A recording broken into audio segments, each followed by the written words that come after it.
Most founders spend weeks on their pitch deck and still get them wrong. I've analyzed over 50 pitch decks from Y Combinator startups to billion-dollar companies and compared them to what Y Combinator recommends. And it turns out they all follow the same patterns and structures. Hi, my name is Nick. I'm a designer, founder and investor, and I've designed pitch decks that not only raised 6 figures for my own startup, but also for other startups like my clients and partners. And what most founders get wrong is that your pitch deck is the first impression that you give to investors. And there are usually two things that people get wrong. Either they get the wrong structure, so the story that they're telling simply doesn't make sense, or they just don't have enough clarity when it comes to their points. And both of those things scare investors away. How other startups structure their pitch decks, how they get clarity across their points, and how specifically they design the problem slide to gain maximum clarity and trust for investors. Alright, so we have this file here with 50 startup pitch decks, like Linear, Perplexity, even from Aircall, and other startups like Snapchat, WeWork, and so on. We have all the slides of their early pitch decks, but some are even Series A pitch decks already. Even here, Airbnb. I will share a link with you in the comments below so you can download this file and explore it yourself.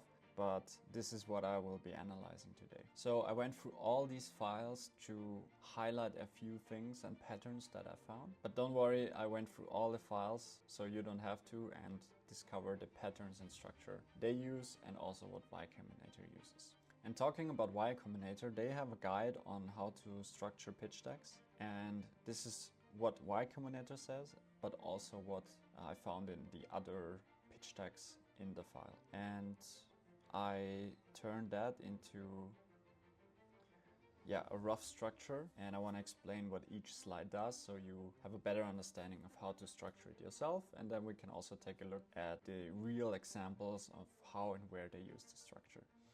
So, of course, they always have a title slide, nothing special to say, share your company name and the description.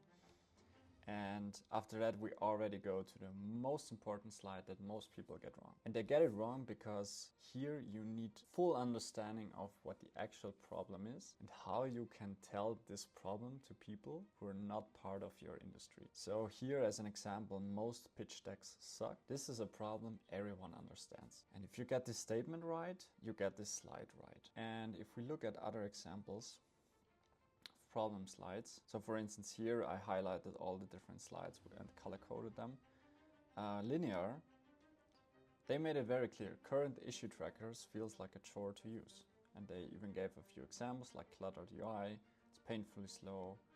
And they also dedicated a second slide. Nobody likes using a not useful tool. And if we look at maybe here, pre-wave, supply chains are unreliable, unsustainable, and non-compliant. These are problem statements that everyone gets, and that's what makes them a good statement. And as you can see, all the first 5, they all have a problem statement, because it shows that you actually see a problem that deserves a good solution. Like here, creators run small businesses, but they have a lot of admin overhead. Super relatable, super easy. If we go back to the next slide is the solution. And here you simply say the product solves the problem and how does it solve it. And just bring more clarity of how the actual solution looks like. As an example, here Linear, a tool your team will actually enjoy using. And what they specifically did was turning the problem into the solution. So here the problem is no one likes using it, and the solution, a tool that they actually like using. And of course they give a few examples, but here, Lunchbox, here's the solution, an all-in-one solution, only online ordering, best-in-class design, data-oriented marketing. Or here, 2 chairs. The solution to mental health is their platform, the best therapy at scale. So a solution slide is basically a no-brainer, and every one of the first few have it. After the solution, Y Combinator recommends the traction slide. And I brought a few examples here of bad examples of traction, like waitlist signups or letter of intent. They sound good, and it's some early signs that there is some interest, but it's not even close to be enough to show that this could be a big startup or that people actually want this. Because even if you have thousands of waitlist signups for a potentially free tool, you will never know if they will actually use it and even pay for that. So good examples are paying customers, even if it's one or two bigger customers. Organic growth. People start talking about it online, about your tool, and it starts growing without any ad spend. That's a good indicator. Or generally high user retention. So when without much effort people keep using the tool over and over again, and that simply shows that it's something useful. So if we go back to the examples, here of course linear, this was not their seed deck, but yeah, already 5,000 companies have used their tool. Here, Lunchbox, they show what they already achieved after 6 months, as well as a case study, so how this actually helped one specific customer. For 2 chairs, they showed that 9 in 10 therapists would recommend this, and even showed some other metrics like strong client relationships. So there are many creative ways how to show traction, but you need to make sure it actually proves that your product is useful. After that, we have the secret sauce. And here you explain why your tool is special. It could be that you have industry knowledge that no one else has. It could be that you have patents, or that you just have hardcore users. If you don't have anything of that, you could frame it in a sense of why now? So why is your tool now so important? Could be new legislation or any bigger changes in the market that require a new tool or companies to act, and that's a strong why now, and not a guarantee that people will use it, but an indicator that there's something gonna change. So if we look at some real examples, here is the secret sauce from Linear. They have opinionated workflows and everything works out of the box, and even here they say something like easy transition from current tool. That's actually a big selling point from Linear. We also here, we build a sustainable competitive advantage for 2 chairs, and those are things that only they can do. Or here for Passion Fruit, they created workflows only they have, and that's what makes the product so special.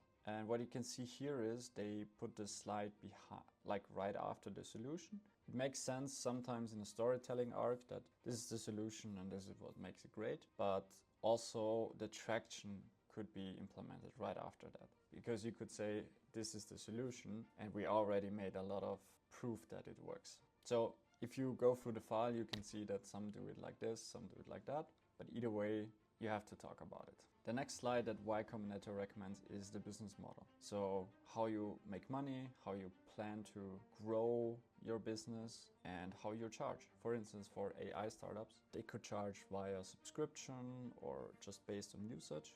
And with this slide, you show that you have an understanding of how you're actually gonna make money.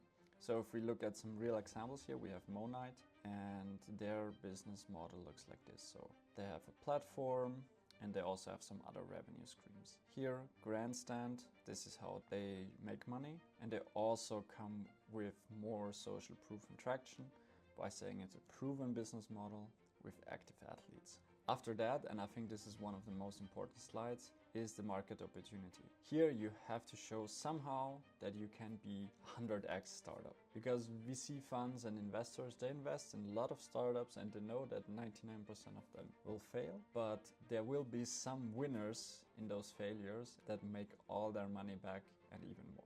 You have to prove that you have at least the potential to do that. So here, just make sure you research the numbers, you understand the market, and somehow that you can create FOMO. Passion Fruit is doing this by highlighting the common market size bubbles that we see in other examples as well, just showcasing that there is a huge opportunity there.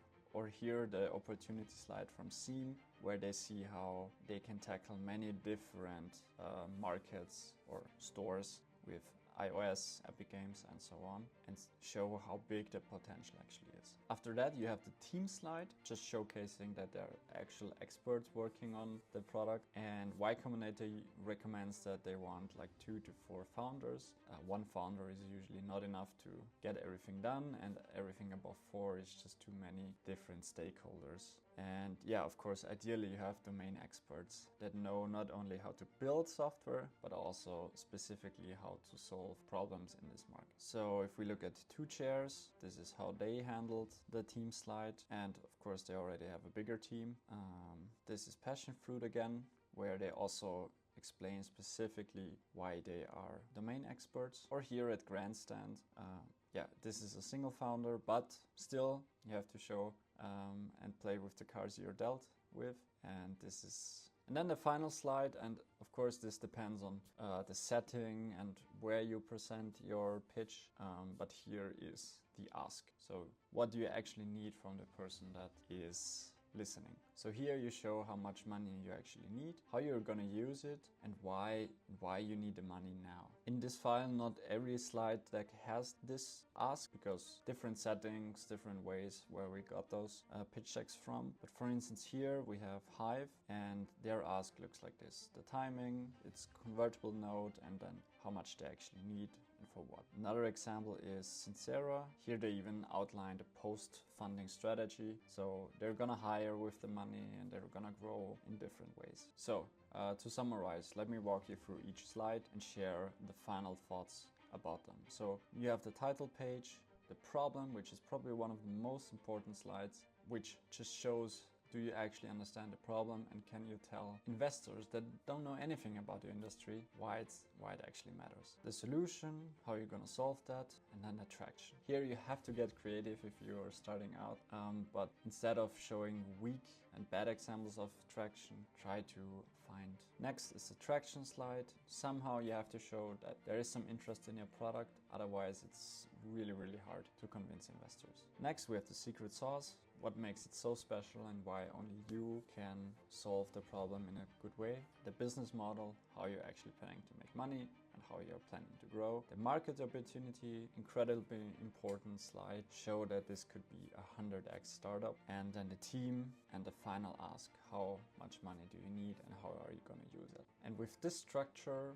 and clearly written slide decks where there's no confusion and every slide serves its purpose, you can actually convince investors and start raising the money you need to build your startup. So now it's time to fix your pitch deck. I will put a link with the Figma file with 50 startup pitch decks in the description. You can just download it there. And then I hope I will see you in the next video. Bye bye.